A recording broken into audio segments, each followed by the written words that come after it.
제39계단을 가도록 하겠습니다. 허영성 사람들은 두 사람을 붙잡아 그 도시에 있는 재판소로 데려갔습니다. 그리고 그들을 고소했습니다. 그들은 질투, 배신, 아첨이라는 배심원들에 의해서 사형 언도를 받았습니다. 그들은 전능하신 분에게 자신들의 모든 것을 맡겼습니다. 허영성 사람들은 그들을 가두어 두고 회유, 협박했지만 그들이 거절함으로 이런 괘씸한 놈들은 도저히 용서할 수 없다 하고 먼저 진실을 화형에 처했습니다. 진실은 화염 속에 죽으면서도 찬송을 쉬지 않고 주여 저들의 죄를 용서하여 주소서라고 자기를 해치는 허영성 사람들을 위하여 기도했는데 그때 하늘로부터 불병거가 내려와 진실의 영혼을 태우고 하늘나라로 갔습니다. 기독교는 진실의 승리를 부러워했습니다.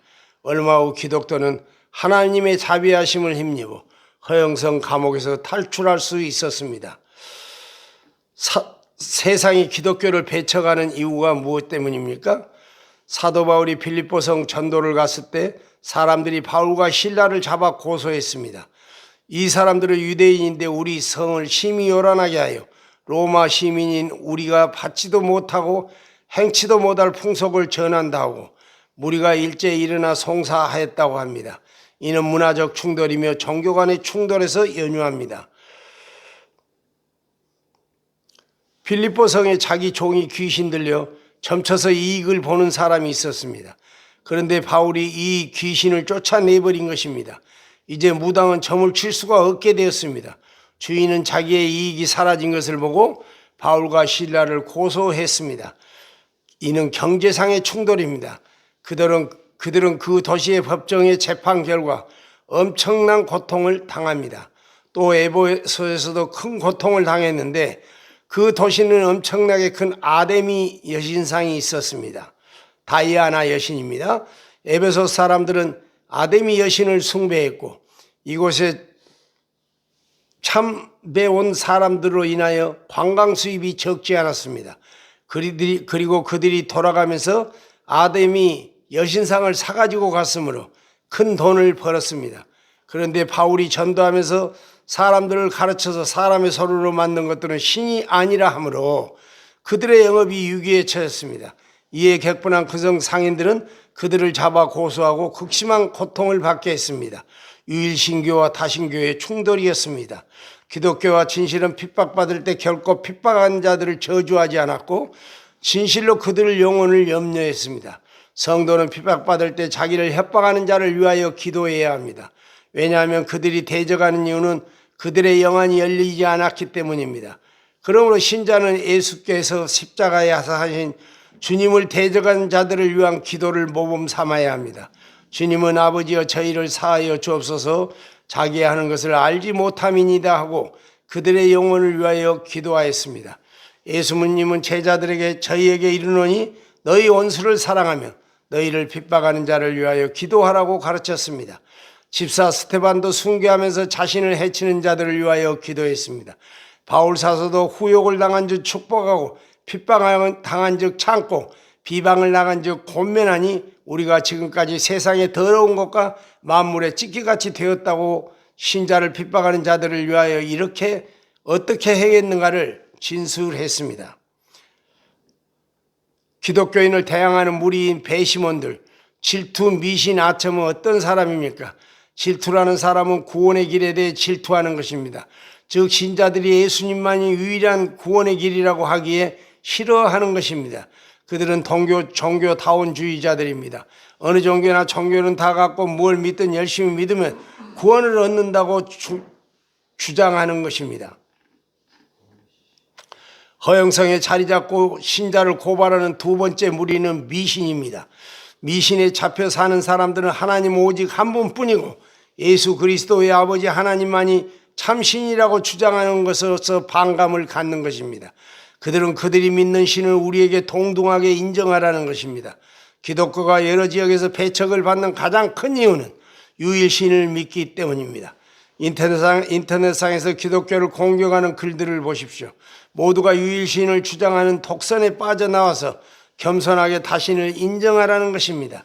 그러나 분명하고 살아가시고 인격적이시며 자기를 계시하는 살아계신 하나님은 삼위일체이신 여호와 하나님 한 분뿐입니다. 셋째 배심원인 아첨은 바로 그리스도인이 자기들의 악한 행위에 동참하지 않고 또 그들의 죄악을 지적하기에 싫어하는 것입니다. 신자들이 우상 숭배에 동참하지 않을 뿐만 아니라 세상에서 행하는 그들의 거짓말과 부정에 동조하지 않고 정의를 주장하기에 불편해하는 것입니다. 의인의 의로운 행위는 죄인들을 불편하게 만듭니다. 왜냐하면 그들은 공범자를 구함과 동시에 자신들의 범죄의 비밀 유지하기 위해서입니다. 저희와 함께 그런 그간 방탕에 다름질하지 아니하는 것을 저희가 이상히 여겨 비방한다라고 베드로 사도는 말했습니다. 죄인들은 어두움을 좋아합니다. 그들의 죄악에 동조해주고 칭찬해줘야 하는데 신자가 그들의 잘못을 지적하기에 신자들을 적으로 삼는 것입니다. 이는 올바른 기독교인들이 세상에서 수없이 당하는 바입니다. 우리가 아는 바로 어느 시대나 의인은 당대에 그 사회의 조직에서 환영받지 못하고 박해와 죽임을 당하고 죽은 후에는 기념비와 무덤을 선사받게 된다고 주님은 말씀하셨습니다. 신앙을 지키고 순수성을 보존하려는 기독교인의 노력이 그들의 진노를 샀습니다. 사도 바울도 내가 옥에 갇히기도 더 많이 하고 매도 수없이 맞았고 여러 번 죽을 뻔했고 유대인에게 40에 관한 감한 매를 5번 맞았으며 3번 태장으로 맞고 1번 돌로 맞았다라고 그가 그리스도 안에서 당한 고난을 진술하고 있습니다. 반대자들은 기독교인을 핍박하는데 권력 있는 지역 위주를 동원합니다. 예수님을 죽이는데 로마 총독 빌라도를 동원하고 기독교를 공격하는데 로마 황제들을 동원했습니다. 심지어 예수님 대신에 살인강도 바라바를 도와주는 어처구니 없는 일도 자행했습니다. 헤롯 왕은 세례 요한을 죽였고 그 아들 분봉왕 헤롯은 야고보 사도를 잡아 죽였습니다. 이는 모두 사단의 사주를 받은 자들이 자행한 일이었습니다.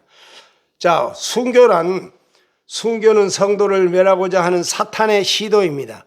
그들은 성도의 생명을 빼앗으면서 기독교를 멸하려고 합니다.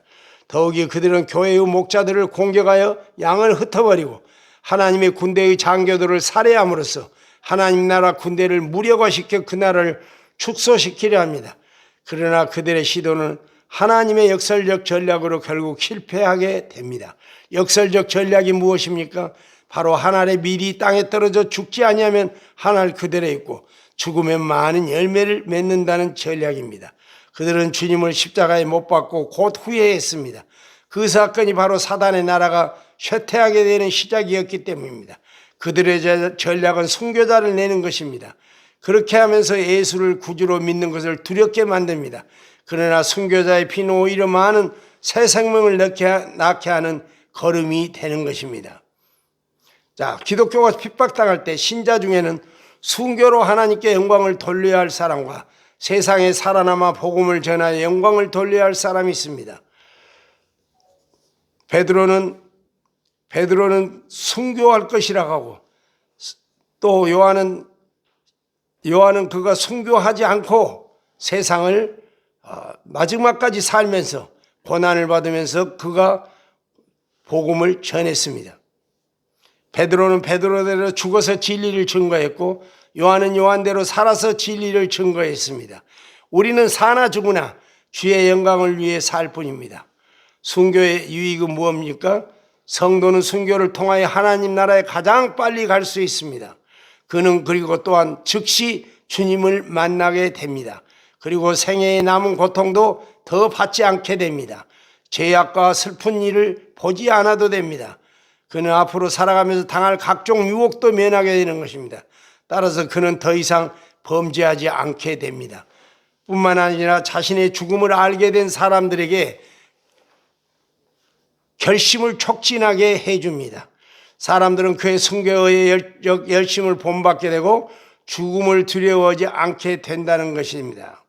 사도 바울은 빌립보 감옥의 갇힘으로 인해서 그 빌립보 감옥 그 앞뒤로 말하자면은